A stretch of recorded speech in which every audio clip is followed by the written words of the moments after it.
Bom, pessoal, dito isso, agora sim vou chamar aqui o jurista, escritor, Roberto Tardelli. Muito boa noite para você. Muito obrigada por atender aqui o meu convite. Seja bem-vindo à Cultura Brasileira. E é isso, meu amigo. Que bom falar com você mais uma vez. Oh, mas a alegria é toda minha, Thalita. É uma felicidade, ver o seu talento galgando escadas, né? Você é uma, é uma jornalista das mais antenadas, uma entrevistadora das mais capacitadas. Que honra estar aqui. Eu me sinto estar num ambiente muito seleto, muito tranquilo e de alto nível de cultura, de alto nível de informação e alto nível de sentido público e senso de cidadania. Muito obrigado pelo convite. Tardelli, antes de mais nada e qualquer coisa, te pergunto, qual é o time que você torce? Sou Corinthians! Nossa, Sou Corinthians sabia que você era corintiano, Tardelli. corintiano, nossa. Só não fui ao estádio hoje para atender a essa nossa conversa. Caso contrário, eu já estaria lá. É. Olha só, que daqui a pouco o Leandro Fortes vai estar com a gente aqui também, viu, pessoal? Oh, que É isso. maravilha! Pois Que é, saudade do Leandro Fortes. pois é isso. É. Bom, Tardelli, então, rivalidades futebolísticas à parte, porque, né, não sei se você sabe, mas eu sou palmeirense e hoje, daqui a pouco estaremos, então, em campo, né, os nossos times, Mas a gente vendo o sabe de uma campeonato. coisa: nem o seu time, nem o meu vai dar o vexame que a seleção brasileira deu, Nossa, certo? exatamente, é verdade. Complicadíssimo, né? Ontem eu estava conversando aqui sobre essa questão da seleção brasileira. Mas realmente, os nossos times não farão isso. Não. Tardelli, E, diga, meu. não, pode falar, por favor. Eu fico pensando assim: nós já tivemos uma empatia com a seleção, né? Hoje, a seleção brasileira, se nós encontrarmos com os jogadores da seleção brasileira na praia, tirando o Vinícius Júnior e mais um outro, nós não reconhecemos ninguém. Nós não vamos pedir para tirar foto com ninguém, porque eles não nos dizem nada. Não há, antes a gente se matava para ver quem que era melhor, se era o jogador do Palmeiras, do Corinthians, do Flamengo, do Vasco, do Fluminense, do Santos. Nós tínhamos, a seleção entrava, ela é mais ou menos um suco de Brasil. Hoje não é. Hoje é um bando de menino mimado, certo? Muito bem remunerados, muito ricos, que podem jogar conosco, mas não jogam pela gente, não jogam pelas pessoas que os apoiam, certo? O, esse modelo, e na hora que a gente pensa que o presidente da CBF foi eleito por unanimidade dos votos, eleição por unanimidade sempre é muito suspeita. Não existe, porque a unanimidade ela não é humana. Todas as federações, todos os grandes clubes, todo mundo elegeu, reelegeu a presidência da República uma pessoa absolutamente ninguém. Se você perguntar na rua quem é o presidente da CBF, 90% das pessoas não vai saber quem é, não vai saber dizer o nome. É o resultado desse mundo que a gente vive, desse neoempreendedorismo, desse neoliberalismo. Nós estamos perdendo o romantismo, assim, sabe? E vai ser, vamos ter outras. Já não é mais uma ingrata surpresa ver o Brasil jogar mal, né? É o contrário, quando o Brasil joga bem, o que faz tempo que não acontece, a gente fala, nossa, jogou bem ontem. É. Ele não consegue ficar feliz com o gol do Brasil, nem triste quando o Brasil toma gol, para a gente estar cada vez mais distante da seleção. Né? É o time da CBF, não é o time da brasilidade, Davi. É o time de uma confederação. Exatamente. E interesses de empresários, né? Quem faz a escala necessariamente, a gente sabe que nem é o técnico, né? Tem a coisa do empresário que indica, presidente da CBF que tem um acordo, enfim. E também, aí as pessoas ficam saudosas, né, Tardelli? As pessoas, elas... Eu vi essa semana, por exemplo, muita gente compartilhando a seleção de 2006, a seleção de 2002, que, né, são pelo menos as últimas aí que fizeram grandes partidas. 2002 trouxe o nosso último título, mas é porque é isso, parece que a gente está, pelo menos pela seleção masculina, né, de futebol, a gente está meio órfão, assim, tá? O Maxwell tá lembrando aqui, eu vi esse vídeo do craque Neto, né? Porque o Neto, ele é papo reto, né? Ele não... Ele fala mesmo, enfim. Então a gente tem essa situação, né, Tardelli? A seleção atual realmente, as pessoas cada vez mais não tem mais, não vê mais o brilho, né? Não tem mais essa Você coisa não de criação. consegue repetir a escalação da seleção que jogou ontem. Você não consegue. Por quê? Porque não diz nada, não representa nada, não tem aquele ethos, a legitimidade, aquela coisa que a gente tinha na seleção, desapareceu. Né? Joelisson, de onde surgiu esse cara? Quem é essa pessoa? De onde veio? Certo? Que ligação a gente tem com ele? Né? A gente fica feliz de ver esse menino Endrick, certo? Que brilhou no seu Palmeiras, né? Mas posto numa situação assim, como joga um menino para um bando de feras ferozes, certo? Exige que um garoto de 18 anos possa mudar um panorama inteiramente adverso. Coisas cruéis que não precisariam ter sido feitas, sabe? Esse menino merece ser mais respeitado, merece ser mais bem tratado, certo? Ele é um talento, e com os talentos você não pode tratá-los dessa forma, certo? Pode. Né? Você começa a. E ele saiu muito cedo no Brasil, com 18 anos, ele já estava na Espanha, já estava jogando em outro time. Daqui a 5 anos, o João Cabral de Melo Neto tem um conto ultra rápido dele, que ele diz que ele estava com o filho dele numa das muitas missões diplomáticas que ele desempenhou. Aí o filho dele veio e falou: pai, onde não fica o Brasil? Eu acho que eles não sabem. Daqui a pouco, quando eles forem convocados, eles vão ser. Para onde que eu pego o avião? É para o Rio, é para São Paulo, é Buenos Aires, certo? Eles estão cada vez mais distantes do Brasil, cada vez mais distantes. E é natural que assim seja, porque ele sai menino do Brasil, e quando ele se torna adulto, ele já se torna adulto num outro país, já assimilando a cultura do outro país, o idioma, tudo mais. Ele deixa de ser brasileiro. Eu me lembro, eu sou do tempo em que o jogador, quando ia para o exterior, ele tinha que ser muito bom para ser convocado. O Zico e o Falcão que romperam essa escrita. Né? Porque, olha, quem vai para o exterior, esquece a seleção, que nós gente tinha muito aqui. Nós tínhamos abundantes craques aqui. Eu vi o Palmeiras da Parmalat, era uma coisa de encher os olhos. O Corinthians, campeão mundial, coisa de encher os olhos. O Santos, o Flamengo mesmo. Né? Nós não estamos mais. Não estamos mais. O time que ganha alguma coisa hoje, amanhã está desmontado, está todo mundo no exterior. Né? Um técnico absolutamente inodoro, incolor, insípido para tocar o dia a dia da seleção e vai embora. Né? Não há, não há grande, não há grande dedicação. Nós perdemos a identidade. Né? Nós sabemos que é o Supremo Tribunal Federal, certo? Mas não sabemos calar os bons jogadores do Brasil. Eu, pelo menos, não sei.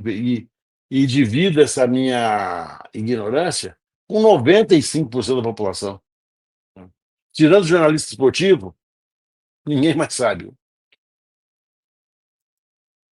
Bom, aí Triste, você... né? Triste, triste, assim, realmente. O jogo do Brasil foi-se o tempo que o jogo do Brasil mobilizava, né? Assim, até a atmosfera era diferente. Hoje em dia está na programação do dia, assim, uma coisa a mais. Não tem, não mobiliza mais da forma como mobilizava, sabe? Tudo bem, parece uma avaliação meio saudosista, né? A gente sabe que, por exemplo, do último título até aqui, parte da geração, inclusive dos jogadores, nem nascidos eram ainda, né? Mas enfim, É o que a gente tem para hoje. Realmente não tem É, como não olhar para isso, né? e a torcida que vai ao estádio, se o jogo da seleção, não é a torcida que vai ver o jogo do clube. É. O canto da torcida, eu sou brasileiro, com muito carinho, com muito amor. Você é coisa de criança. Que é isso? É música de jardim de infância. É. Eu sou brasileiro com muito orgulho, com muito amor. Por favor, né? Você vai jogar algum time para frente com essa musiquinha? Não vai, querido, não vai. É. Você é aquela torcida de classe média, aquela torcida branca de classe média, neoliberal, certo? Que novo rica, nova rica, que não entende nada de futebol, que vai lá para, sabe, é um evento.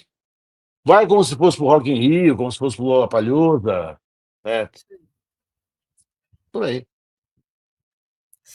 Bom, dito isso, Tardelli, você até falou que hoje todo mundo sabe quem está no STF, sabe quem está na seleção, mas sabe quem está no STF, de fato. Né? E a notícia da semana, né, é essa aí que a gente acompanhou. Agora sim, Bolsonaro e os outros 7, pelo menos, desse primeiro grupo, foram tornados réus agora. Então, vai a partir daí vai ser feito esse julgamento ao longo do ano. Tem uma previsão, inclusive, de que a decisão pela condenação ou não, enfim, aconteça até o final desse ano, né, de 2025. E eu queria te pedir para você fazer uma avaliação mesmo geral, assim, do que você acompanhou a respeito desse julgamento, do que foi apresentado pela defesa, por exemplo. Um dos principais argumentos, que foi inclusive a discussão do primeiro dia, que é o pedido de anulação da delação do Mauro Cid. Queria te ouvir, então, como é que você compreende aí essa decisão e o que está para acontecer agora aí no horizonte desse julgamento? Primeira coisa que tem que dizer, Thalita, primeira coisa. Nunca antes na história desse país, um processo teve tanto bacana por metro quadrado como esse. Nós rompemos uma escritura secular de impunidade. Eu digo isso porque quando nós vivemos, eu vivi essa época, eu me lembro muito bem dessa época,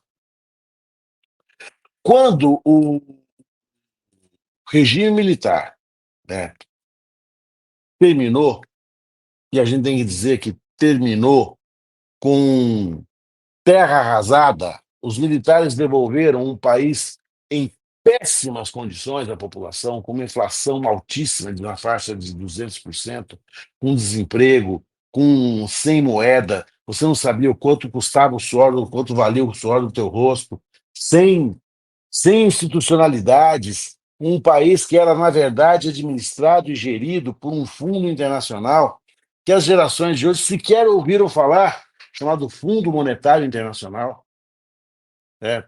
Que podia mais do que qualquer legislador, do que qualquer presidente, do que qualquer governador. Quando nós fizemos isso, nós deveríamos ter julgado, posto no banco dos réus, aquelas figuras históricas horrorosas que torturaram, mataram, esquartejaram, colocaram rato em vagina de mulheres, que jogaram pessoas em cova rasa, que desapareceram com corpos, que empurraram de aviões. Estas pessoas que mantinham nas sessões de tortura um médico cuja única finalidade era de estabelecer se a pessoa torturada suportava mais serviços ou não. Que médico é esse? Eles se aposentaram placidamente. Foram jogar bote, foram jogar dominó, foram fazer as atividades que qualquer tiozinho aposentado quer fazer. Nenhum deles teve indagado, Thalita, querida, e nossos internautas que estão aqui. Nenhum deles teve indagado o que você fez, por que você fez. Quem é você? Nada, nada. Claro que isso gera uma cultura de impunidade, uma cultura que nos remete hoje ao quadro que a gente vive hoje, de milícias, de extermínio. Porque a ditadura militar, na verdade, não acabou. Ela prossegue nas investigações dos crimes comuns. Acabou para os crimes políticos simplesmente porque eles deixaram de existir. Não por outra razão. Nós tivemos uma situação aqui no Brasil que é a situação que eu acho onde o trem começou a descarrilhar e nós não tomamos providência, que foi naquele dia em que Jair Bolsonaro dedica seu voto ao torturador mais infame do regime militar. E nada aconteceu com ele. Nada, ele não foi perturbado. Se nós tivéssemos feito a nossa lição, botado as pessoas do banco dos réus e dito assim, nunca mais, nunca mais, nós não vamos ter nenhuma tortura mais no Brasil. Isso não vai ser aceito, isso não vai ser tolerado, isso é injustificável. Mas não foi assim. Este processo quebra essa escrita, rompe esse acordo histórico e começa a chamar a responsabilidade de quem tem a responsabilidade. Começa a delinear para o mundo um Brasil amadurecido, um Brasil pronto para enfrentar as suas contradições, um Brasil que reconhece direitos absolutamente sagrados e que serão respeitados daqueles que estão processados. Se eles estivessem sendo processados por esses crimes na Rússia, tá, eles estariam condenados à pena de morte nos Estados Unidos à prisão perpétua. Só para citar dois exemplos. Enquanto a gente assiste no Grande Irmão do Norte um presidente rasgando todos os direitos, aqui no Brasil nós estamos concedendo direitos. Estão sendo processados, vão poder fazer prova, tem advogados. Né? Os advogados falaram, alguns falaram até de uma forma mais dura. Estou falando. Esse processo, penso eu, vai enfraquecer, vai debilitar, vai desidratar qualquer discurso de anistia. Porque agora é cada um por si. Se é verdade que uma foto vale mais do que mil palavras, a foto do presidente Lula, dos presidentes e ex-presidentes da Câmara e do Congresso, antes do embarque para o Japão, é muito revelador. Por quê? É muito. Eu acho que é um recado que a anistia não é de ser tão. Não é um tema que vai agradar no Congresso. O Centrão não se interessa por isso. O Bolsonaro, ele, de alguma forma, pensou até os conservadores. Eles querem agora alguém do bolsonarismo que lave as mãos, que escove dente, que mastigue de boca fechada. Né? Um bolsonarismo light, como se fosse possível haver um bolsonarismo light. O que o governador de São Paulo fez no Rio, naquele ato flopadíssimo no Rio de Janeiro, foi algo que nem uma hiena faria. Ele foi lá disputar a herança de pessoa viva. Isso em direito, nós chamamos de pacta corvina. É você disputar a herança de quem ainda não morreu. Espera morrer. A família se esboroa. O Eduardo Bolsonaro vai para os Estados Unidos contra a opinião do pai. Consta que eles tiveram uma discussão terrível ao telefone. A ex-primeira-dama Michele Bolsonaro não comparece ao ato do marido, dizendo que ela havia feito um procedimento estético, provavelmente Botox. Aqui em São Paulo, as pessoas que se juntaram no MASP não passaram de uns Napoleão de hospício. Começa Bolsonaro a ver agora uma realidade que até então não via. Só para a gente encerrar essa fala. Se até ontem a perspectiva da pena era teórica, agora não, ela é real. A dos 40 Agora, anos, de chegar ela é até os real. 40 Sim, anos. ela é real. Porque veja uma coisa. Vamos pensar, vamos imaginar uma dosimetria da pena absolutamente fora do comum, tá? Só para a gente estabelecer o raciocínio. Olha, para quem furtar essa caneta aqui, a pena mínima vai ser de uma chicotada.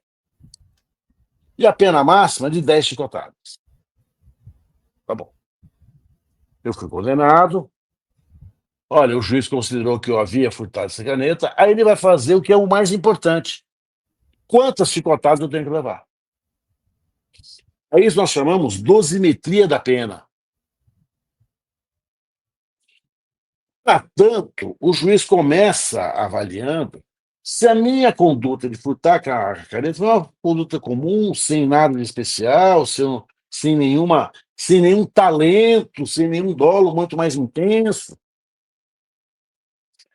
Quando ele se deparar que esse golpe e o crime é esse, é a tramóia, é a conspiração. Esse é o crime. Esse é o crime. Ah, eles desistiram do golpe. Pouco importa.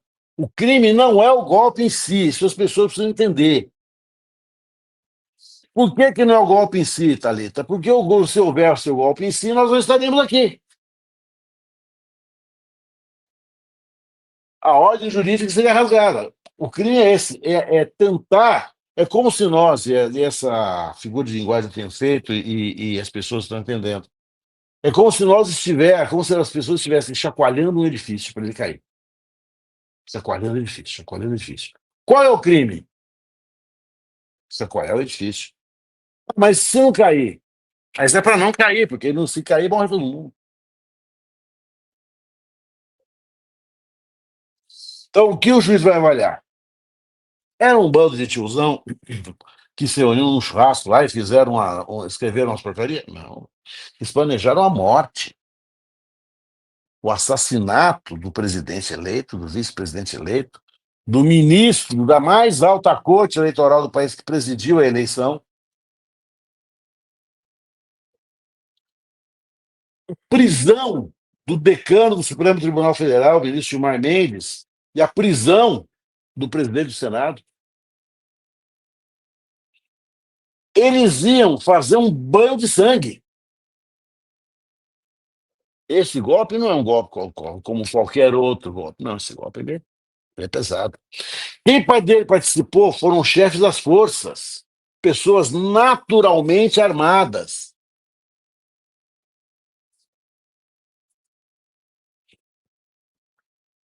Por isso que eu acho que essa pena vai ser muito mais alta. Vai ser muito mais alta. São vários crimes, e esses crimes são crimes cujas penas se somam. Então, elas vão se amontoando.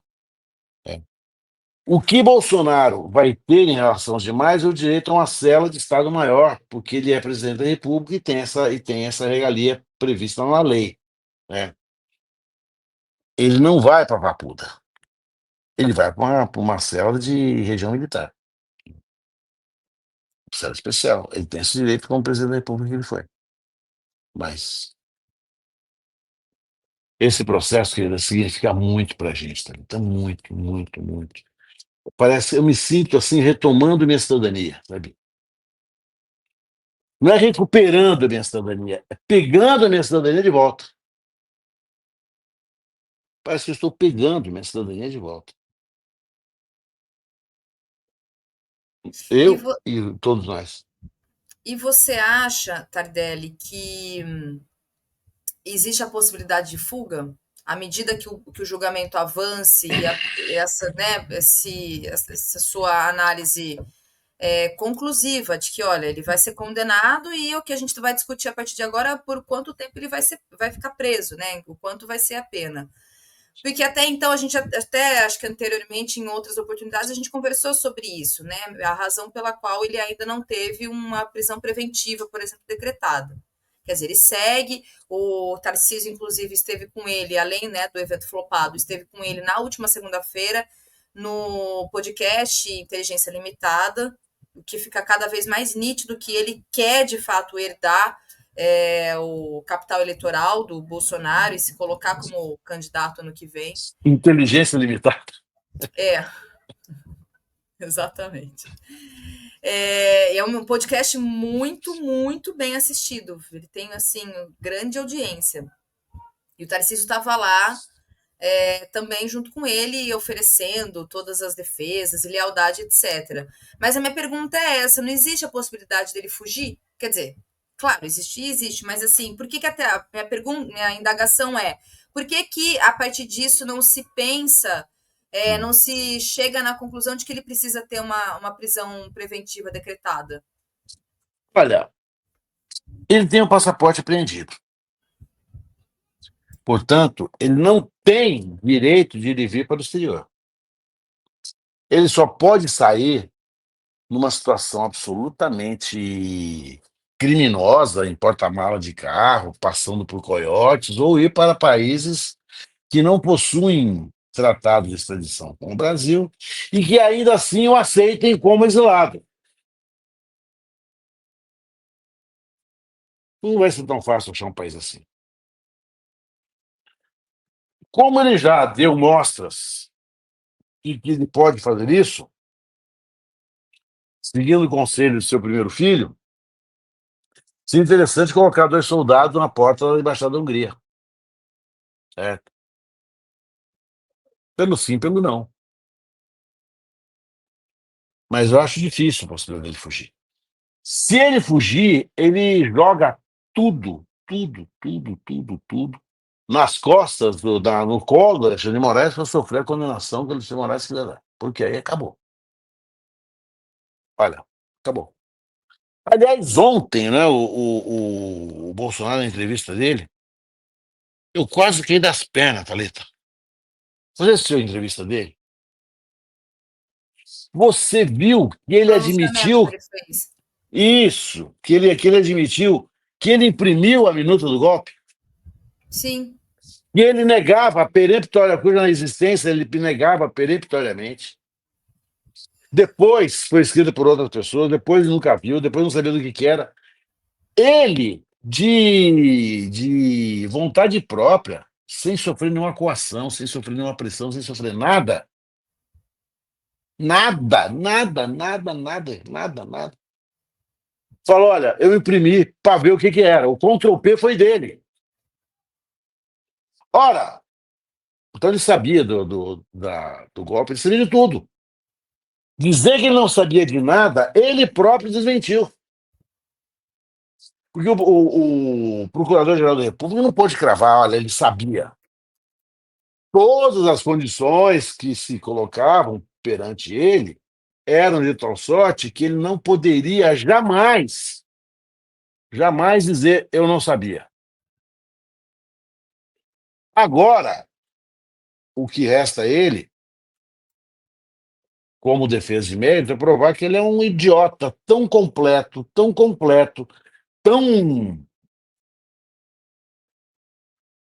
tão modernizadamente idiota, que ele não sabe o que faz. E na defesa ontem, anteontem, né? Se você observou bem, você tem condições para isso, e nossos internautas também, nenhum dos advogados atacou o mérito.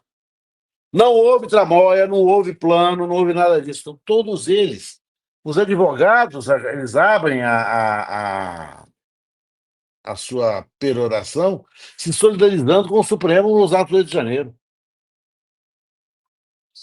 Então, qual é a única possibilidade deles? Olha, eu sou bonzinho.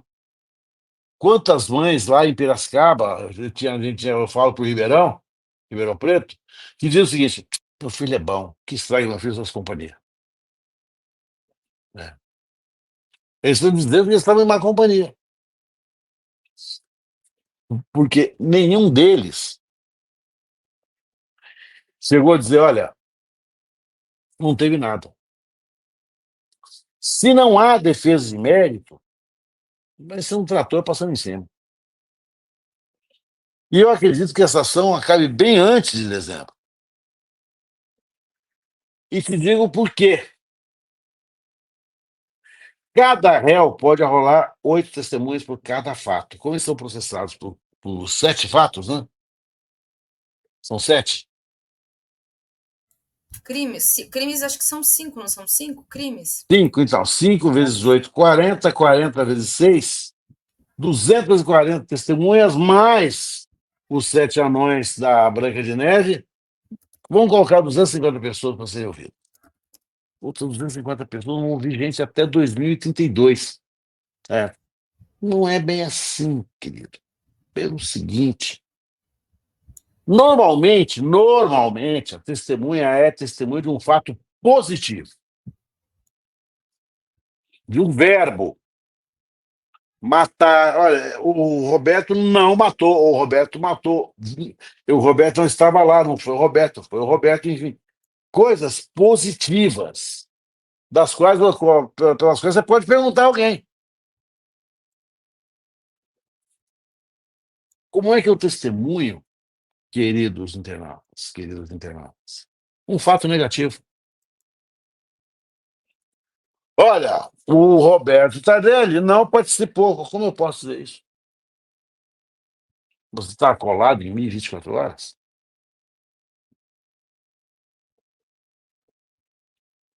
Nós, embora tenhamos inscrito a tortura como um dos crimes hediondos, atrozes, inafiançáveis, imprescritíveis, nós não fizemos o resto da lição de casa. Né? Que era processar, pelo menos processar aqueles que foram denunciados por essa prática infame. Tem nada pior dentro da estrutura pública. É. Há nada pior. Nós estamos diante, desse processo, acredito que uma virada de chave histórica. Nós amadurecemos como nação. Isso para mim é maravilhoso. Maravilhoso. Mas Tardelli, aí a partir disso eu quero inclusive entrar no livro, né, que você vai lançar, quero muito conversar sobre ele, porque de fato é um momento histórico, a gente está acompanhando, além do Bolsonaro, né, esse representante da extrema-direita brasileira, esses outros 7 que são representantes da mais alta patente das Forças Armadas. Mas aí eu te pergunto, porque tem o Bolsonaro e tem o bolsonarismo.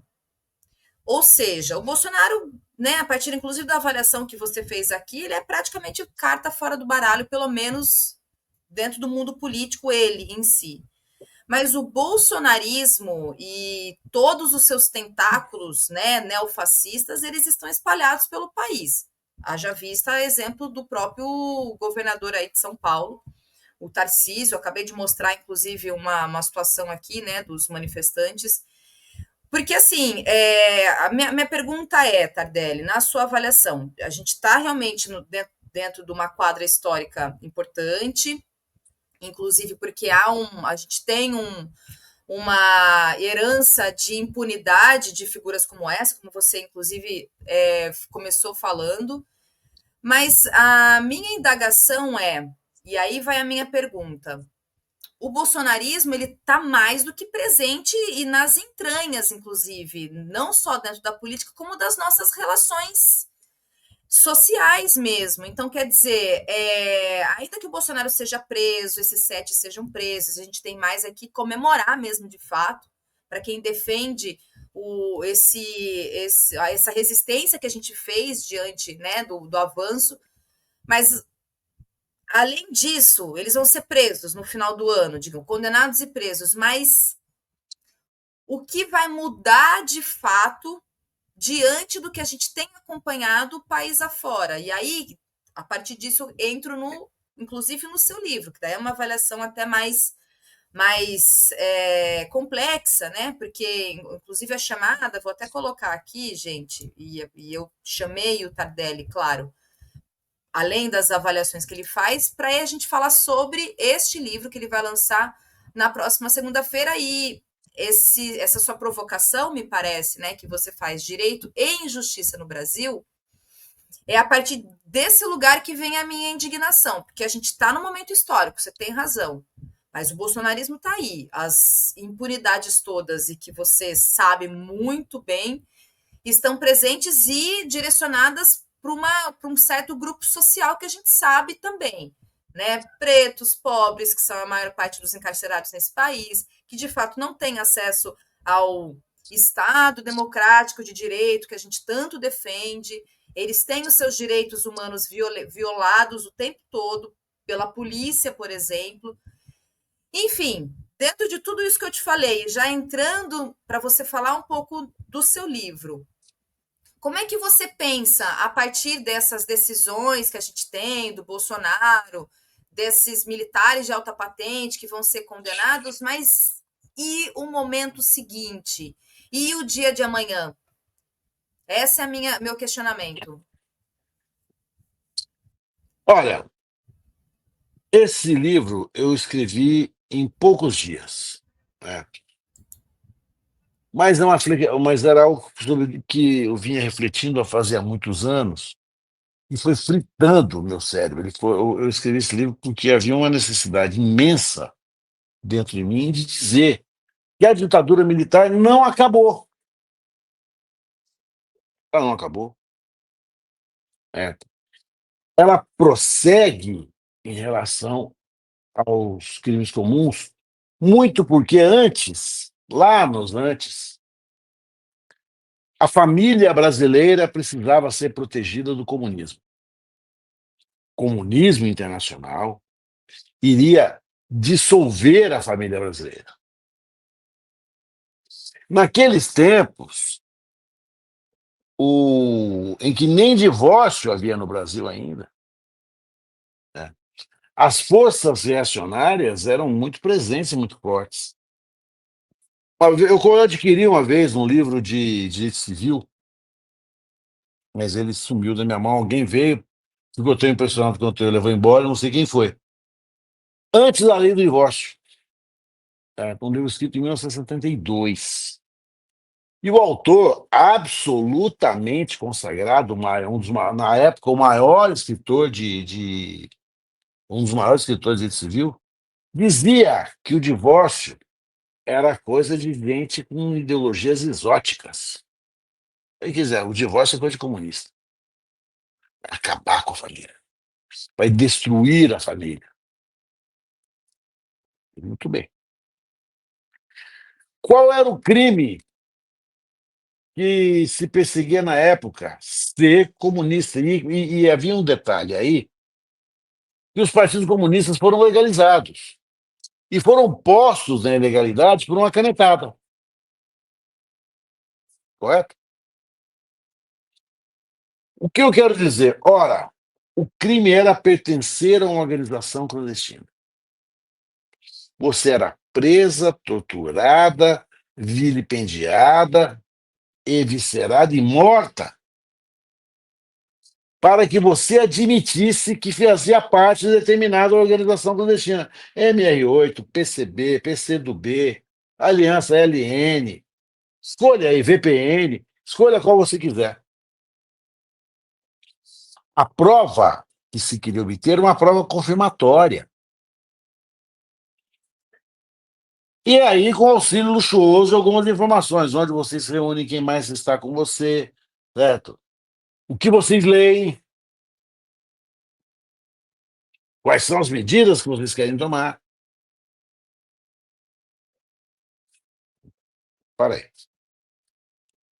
Em 1972, nos Estados Unidos, o então presidente da República, Richard Nixon, bem antes do Watergate, faz um discurso que sacode a sociedade americana. É preciso lembrar que esse discurso foi feito na correria das ações de promoção dos direitos civis das pessoas negras nos Estados Unidos, Rosa Parks, entre outros. Muito bem. Então, esse era o crime. A organização já existia. Era pegar quem pertencia à organização.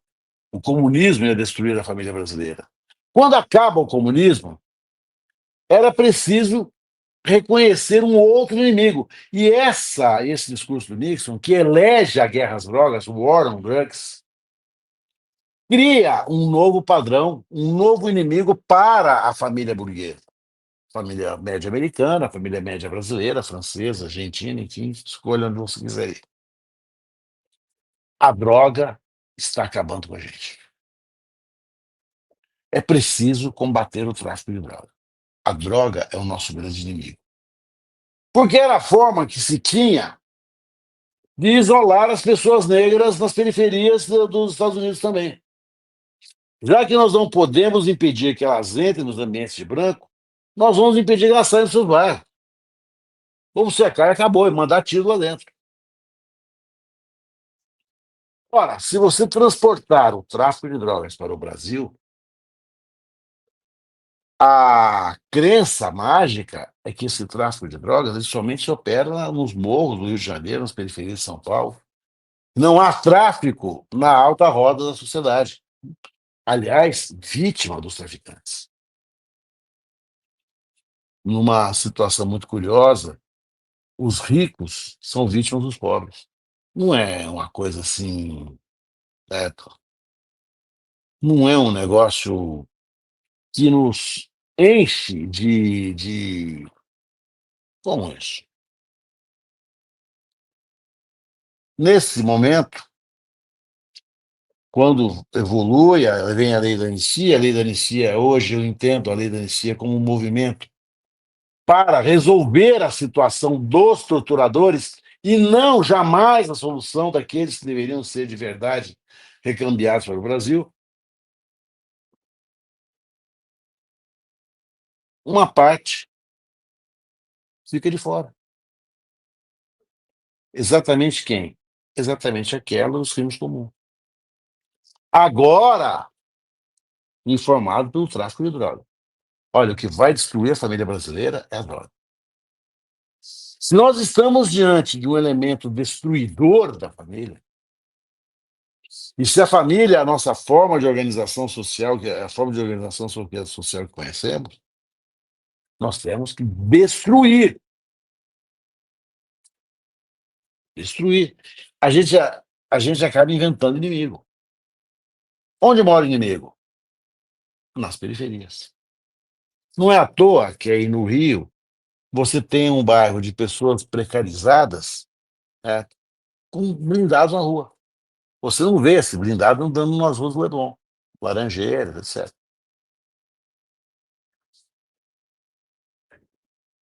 Quando você vai, é aí que eu quero chegar, quando você estabelece uma guerra, Thalita, internautas queridos, você precisa estabelecer primeiro e antes de tudo um inimigo. Não existe guerra sem inimigo. Qual foi o inimigo? O inimigo hoje é o tráfico incorporado ou representado pelas facções criminosas. A origem da maior facção em São Paulo é, indisputavelmente, o 111 do Carandiru. Você sabe quanto tempo durou a operação que matou 111 pessoas? Operação que eu falo é entrada, efetivação dos disparos e saída. Você tem ideia? Foi rápido, né? Quão rápido você imaginaria que fosse? Algumas horas. Foram 3 minutos. Entraram para matar. Os 111 mortos não resultaram em ninguém condenado. 111 homicídios e ninguém foi condenado. O comandante da operação, o coronel Biratã, se vangloria do 111 e o adota como um número político eleitoral. 111.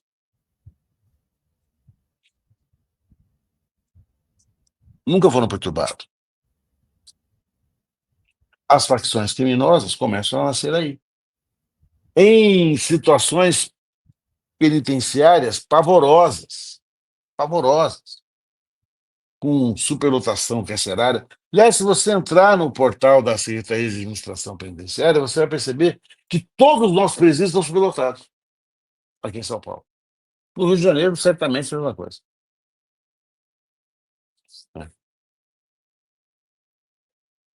Qual é a autoridade moral que possui, ou imaginaríamos que possuísse, uma pessoa que um médico fala assim: olha, eu tenho 10 vagas na UTI, mas eu vou colocar 18 aqui dentro. Ele não pode fazer isso. Ele coloca os 18 em risco de vida. Por que que os juízes brasileiros tão pressurosamente colocam, né, perdão, dezenas de pessoas onde cabem poucas? Em nome da guerra contra as drogas. Você começa a sacrificar o primeiro princípio que você sacrifica é da dignidade humana. Até hoje, muitos presídios brasileiros exigem das pessoas que vão visitar os seus entes queridos aquilo que a gente chama de revista vexatória, que consiste numa série de agachamentos com um espelhinho para ver se nesses agachamentos, nos orifícios, certo, esfincterianos, as pessoas não estão levando coisas ilícitas. A Defensoria Pública de São Paulo fez uma pesquisa. Você sabe qual é o resultado positivo? Quantas pessoas foram pegas levando coisas nas suas partes íntimas para os internos, para os presos? 0,24%. Minto, 0,024%. É ninguém. Mas é mantida a revista vexatória. Por quê? Porque é um clima de destruição de direito. É o preso que perde dignidade, é a visita que perde dignidade. É o direito que se perde de andar na rua, de ir e vir. E, no final das contas, uma letalidade superior ao G20. Olha, as polícias brasileiras matam mais que todos os países que compõem o G20. E o Brasil é a 10ª economia do mundo. 2% da população do mundo está aqui.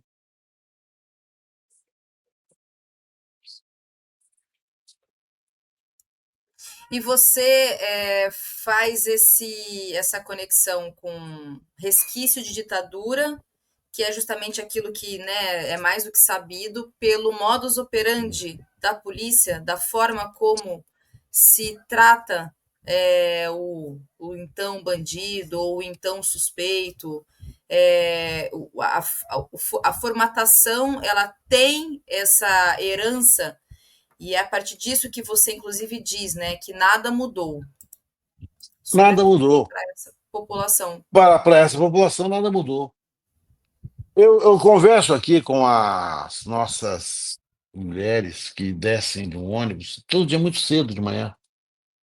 Elas descem no ônibus, tem aquelas tia vendedora de bolo e café com leite. E algumas vezes eu me perco conversando com elas, assim, sabe? E é muito interessante a conversa delas. É muito interessante. Muito. É. Essas mulheres a maioria delas, a grande maioria delas, perderam filhos. Uma delas, Thalita, me contou, foi essa semana passada, agora não me lembro, mas foi um desses dias. Ela deu uma surra no filho. E ela estava mortalmente arrependida. Ela estava num grau de arrependimento assim. Mas por que você bateu nele por quê? Eu falei assim, porque ele estuda à noite e o horário de chegar em casa é 9h30.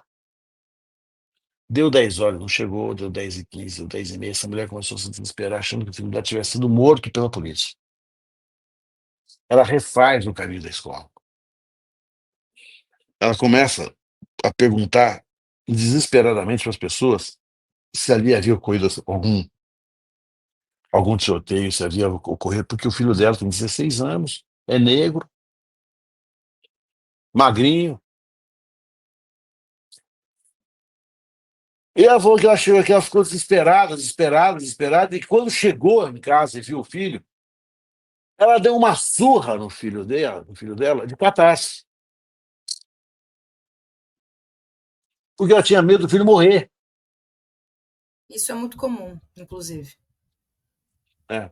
É muito comum. Olha, é muito comum. Como é que você admite, em nome do que você admite, que crianças sejam mortas de bala perdida? Bala perdida é uma pinóia. Estavam dentro de escolas públicas, crianças atingidas por bala de fuzil. Ah, nós estávamos numa operação, por favor, que é isso? Como é que você precisa explicar para um governador, no caso, eu falo do governador do Rio de Janeiro, ele não pode bombardear um bairro. Ele não pode dar rasante de helicóptero num bairro precarizado.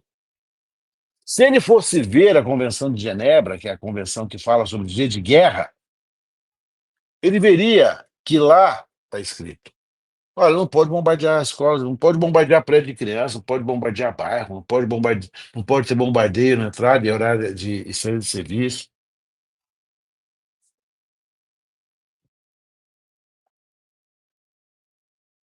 Quantas mulheres hoje reclamam e choram que seus filhos desapareceram nessa guerra contra o tráfico, contra as drogas? Nós tivemos o caso do Rubens Paiva e outros horríveis, horríveis, abomináveis, mas continuamos tendo até hoje casos de gente comum, de gente pobre, de gente preta, feito na mesma lógica, se fazia na ditadura. Essas mulheres também não podem perguntar para os seus PMs o que vocês fizeram com os filhos.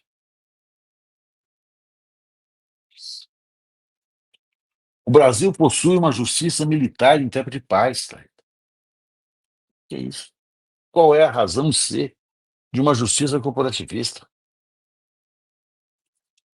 Nenhuma razão. Não existe. Não há razão para a existência da justiça militar. Nenhuma. Ela só está aí porque há uma força, um resquício das ditaduras anteriores, principalmente dessa última ditadura que nós tivemos, que fizeram que as coisas prosseguissem do mesmo jeito. Um outro trabalho também da Defensoria Pública concluiu que 98% das alegações de tortura foram ignoradas pelo Poder Judiciário e o Ministério Público. Ou seja, pode torturar.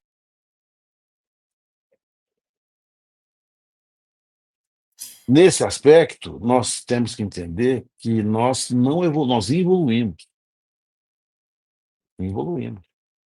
Nós ainda estamos lá no porão da ditadura. Só que lá conosco não estão mais jornalistas, estudantes, sindicalistas. Estão gente pobre, gente preta, gente favelada, gente que mora em situações de absoluta vulnerabilidade e que não tem com quem contar. É isso que eu coloco no livro. Faço outras referências, certo? Afinal de contas, eu tenho 40 anos de estrada, né, querida? Eu vou contando. Eu detesto contar caso, pai. Eu acho que quem conta caso é um chato, tô levando da mesa e vou embora, assim, né? Por isso que eu não gosto muito de sentar em mesa de advogado, juiz, promotor, porque se eu contando caso, eu não tenho paciência para ouvir, eu não tenho saco para ouvir. Tá um saco isso. Mas há dados humanos que a gente pode recuperar, das experiências que a gente trocou na vida. E é isso que eu pretendo, e é isso que eu quis escrever no livro, e acho que eu consegui fazer. Mas olha só, Tardelli, você apresenta um diagnóstico, né? Enfim, a partir de todos esses dados, essas informações que você traz. Você consegue enxergar um horizonte, assim, como é que a gente vai avançar a partir disso tudo que você está trazendo? Quer dizer, como é que a gente modifica esse sistema de justiça para que a gente de fato possa falar em democracia, afinal de contas, porque é isso, né? A gente não, se a gente for avaliar a partir, inclusive, de tudo isso que você trouxe, nós não temos democracia nesse país. Nós temos assim, situações muito pontuais, históricas, importantes, como que a gente está acompanhando no caso do Bolsonaro e da tentativa de golpe de Estado, que serão devidamente julgados.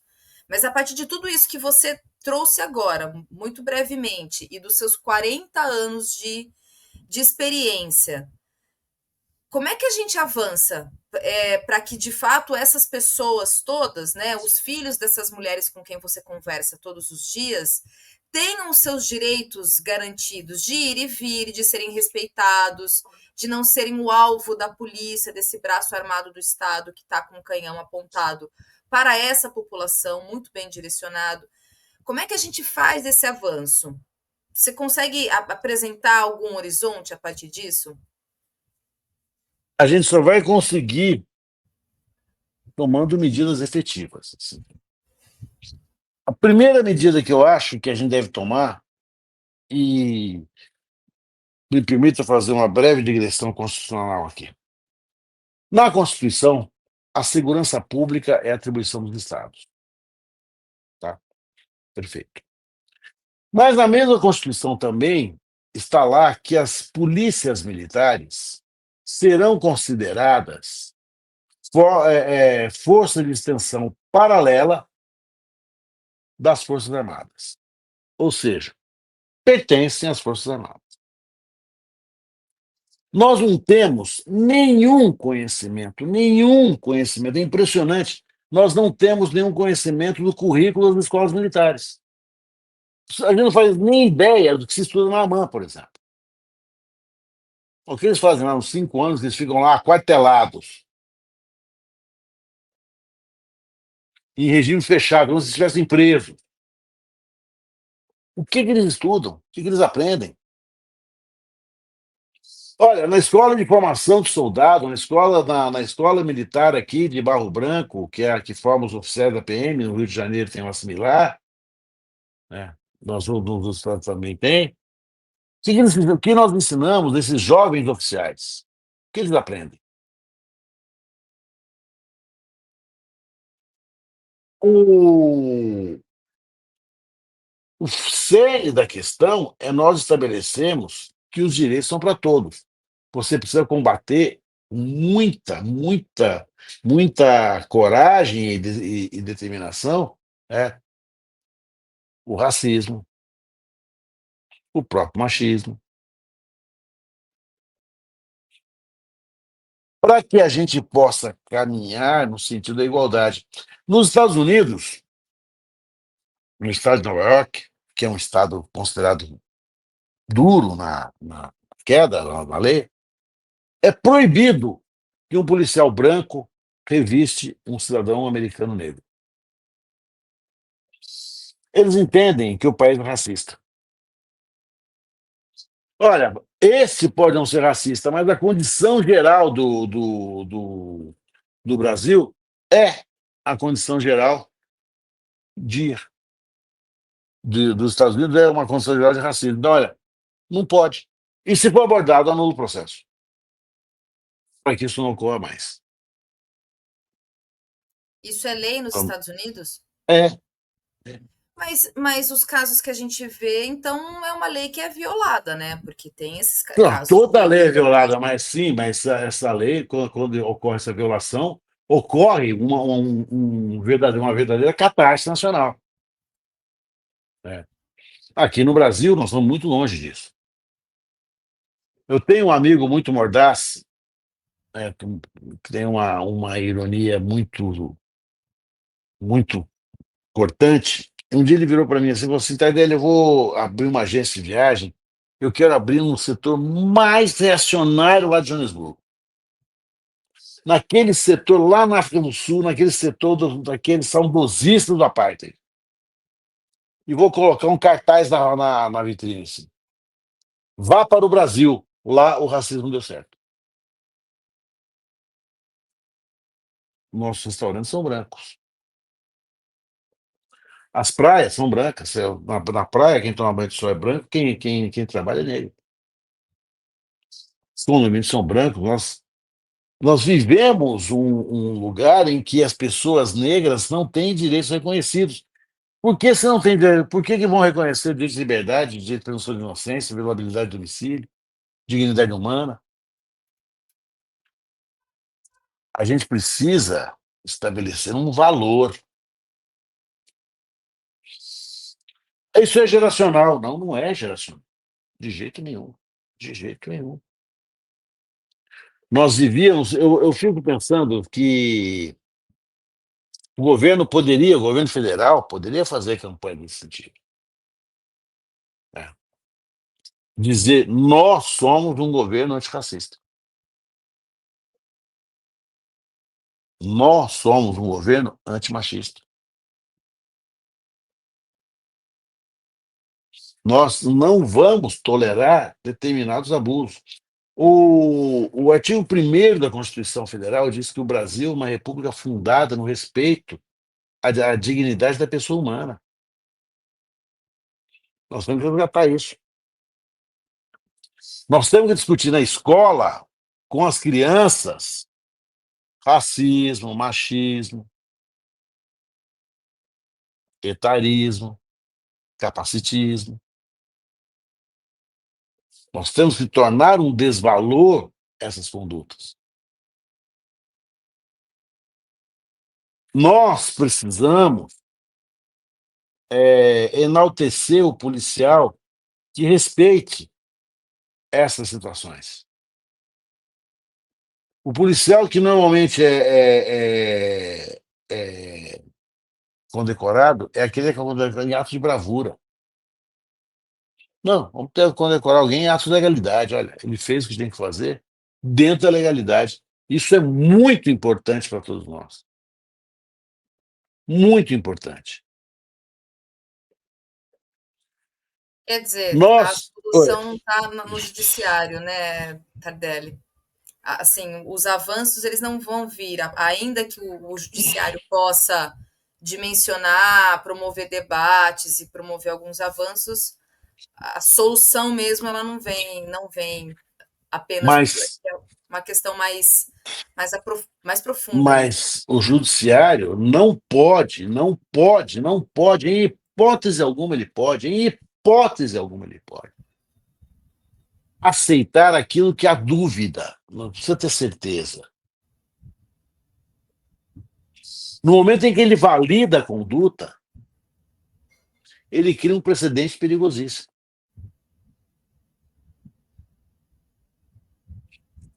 Eu li o inquérito que resultou na morte de Vladimir Herzog. Para quem não sabe, Vladimir Herzog era um jornalista aqui de São Paulo. Ele era diretor de redação da TV Cultura. E ele recebe uma intimação para comparecer ao DOPS. Ele não foi preso. Ele não havia mandado de prisão contra ele, não foi, não. Ele recebeu um mandado de intimação para ser ouvido em declarações. Pá, pá. Qual é a, a, a justificativa que aparece? Ele veio aqui depor e se matou. Você fala, os policiais se matam? Mas se matou como? Rapaz, ele se matou com um lençol. lençol aqui para você ver. O laudo pericial, que resultou até em processo crime, afastamento, então, do diretor do IML à época, acabou sendo aceito, foi arquivado. Nenhum dos fascinorosos torturadores que o mataram foram sequer incomodados.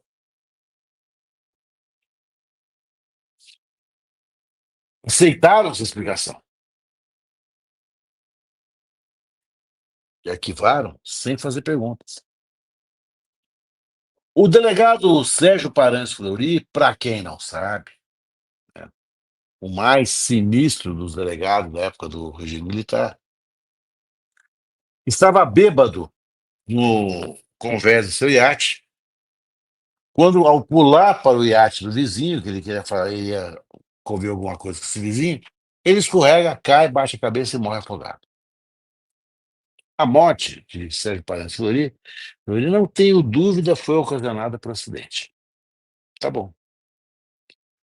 Mas ninguém se impressionou que esse acidente se deu no iate. Mas delegado de polícia tem iate. Isso não é algo para a gente investigar, isso não pode sugerir aí uma máquina de caixa 2, de propina, de corrupção, dê o nome que quiser. Tá bom, parou ali. Nós fomos criando situações em que os arquivamentos foram absolutamente negociados, de tal forma que você não consegue estabelecer mais um mínimo de qualidade investigatória, qualquer coisa serve. O Marighella foi morto com mais de uma centena de tiros, porque ele reagiu. Tudo bem, acabou. O que eu questiono no livro, Thalita, é nós,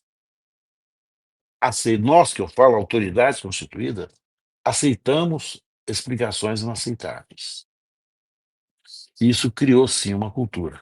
Criou a cultura da impunidade. Impunidade não é você não prender o traficante lá da comunidade, não. Impunidade é você garantir a determinado extrato de pessoas que eles não serão incomodados pela lei. Olha, a lei não te atinge. A lei é para os outros, Thalita, não é para você, fique tranquilo.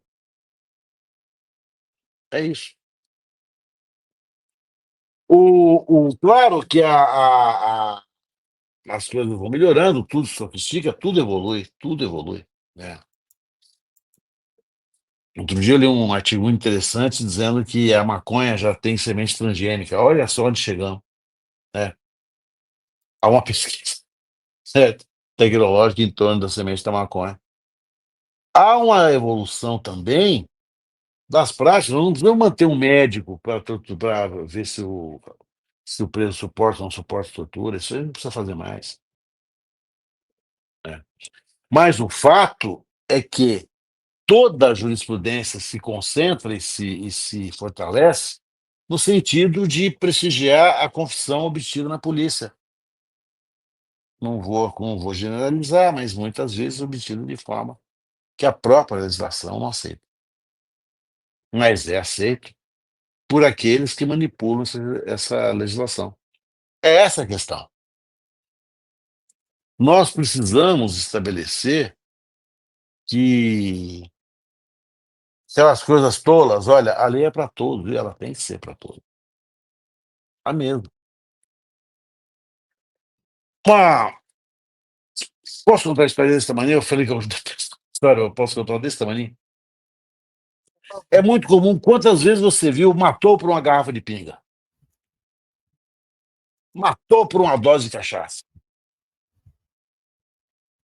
Como matou por uma dose de cachaça? Nós foram lá, tá, a briga se deu num bar de uma região muito precarizada, muito periférica, e eles discutem por qualquer coisa, discutiram por causa de pinga e se mataram. Não foram atrás, não foram saber quem foi. Eu fiz julgamentos assim, olha, um dos acusados de ter matado por uma dose de pinga era uma pessoa absolutamente honesta, era uma pessoa absolutamente fazendo no mesmo emprego, pai de família, não mataria por uma garrafa de pinga. Os motivos teriam que ser outros. E eu ficava pensando o seguinte: será que se nós fôssemos a um bar do Jockey e um empresário matasse o outro numa mesa tomando uísque 50 anos, alguém diria, matou por causa do uísque? Não. Porque quando ele está apurando fatos que ocorrem na periferia, qualquer explicação vale, qualquer explicação é aceita. Qualquer porcaria acaba se tornando um fato jornalístico. Matou por garrafa de pinga. Então, como isso? Né? E aí tem esse ponto da espetacularização, né? O jornalismo policialesco, ele, enfim, ele evidencia essa brutalização mesmo, né? De quem é criminoso, né? Assim, demarca um perfil, enfim. Tardelli, queria, enfim, tem muito mais coisa que eu queria conversar com você, o que significa que você vai precisar voltar outras vezes para a Olha, gente seguir eu volto conversando. assim. É só você, é só você suar o apito que eu venho. Eu queria só trazer aqui a informação, você mandou para mim aqui no WhatsApp o lançamento do livro, que vai ser no próximo dia 31, na segunda-feira, é isso? Isso, 31 de março, data escolhida a dedo, porque é o aniversário infame, certo? Vai ser também um ato contra a anistia que os neogolpistas pretendem fazer, né? E a discussão sobre a ditadura militar, sobre os males que a ditadura nos causou. Thalita, quando eu vejo alguém se manifestar de forma saudosa a ditadura, eu penso em duas grandes situações. Ou nós estamos falando de alguém absolutamente imbecil, absolutamente canalha. Não há um terceiro nicho.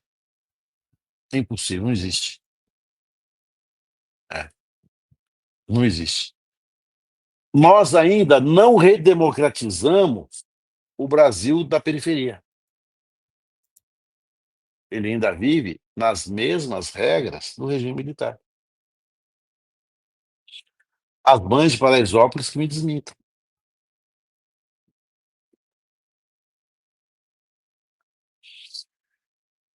Eu pretendo fazer uma reflexão e melhorar a qualidade da prestação de serviço do Brasil, melhorar a qualidade do processo, melhorar a qualidade do julgamento, melhorar a qualidade das investigações. No Brasil hoje, eu vou usar aqui, claro, um exagero, uma hipérbole, mas aí, nós estamos quase na situação que se uma pessoa disser que viu a Thalita transformando uma criança num porco, e se a outra pessoa, esses dois policiais militares afirmarem a mesma coisa, Thalita, você tem que provar que você não transformou ninguém em porco. Porque a palavra dos policiais militares hoje do Brasil, ela é absolutamente incontrastável. Olha, ele não disse quais as razões que o policial teria para persegui-lo e tudo mais. Isso não existe, não precisa dizer. Nós precisamos vir para o século. Nós estamos no século XVIII, nós temos que chegar no século XX para poder entrar no século XXI no que respeita à dignidade da pessoa humana, à qualidade da investigação policial. Né? É, é um fato difícil da gente dizer, difícil da gente assumir, mas nós estamos muito atrasados em relação a qualquer país, por exemplo, da América Latina. A nossa legislação de processo penal, o que é aquela legislação que leva as pessoas para a cadeia, né, ela é a mais atrasada de todo o continente americano.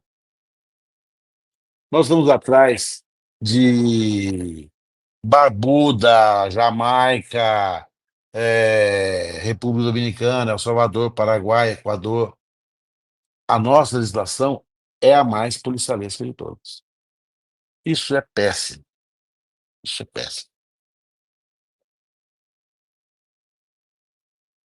Pois é. Tardelli, mais uma vez, muito obrigada. Quero ler seu livro, certamente, com certeza. Não poderei, né, estar presente na segunda-feira, mas. Haverá um lançamento no Rio. Ah, que ótimo! Então, é isso. Tá marcado. Tá bom? Grande beijo aos nossos internautas, certo? Vamos agora, vai Corinthians, certo? Vamos agora ver o grande jogo. Não vou te desejar boa sorte por razões óbvias, certo? Mas prometo não ficar tirando muito você não depois da nossa grande vitória. Tchau, Beijo. tchau, Tardelli. Até a próxima. Boa Tchau. noite.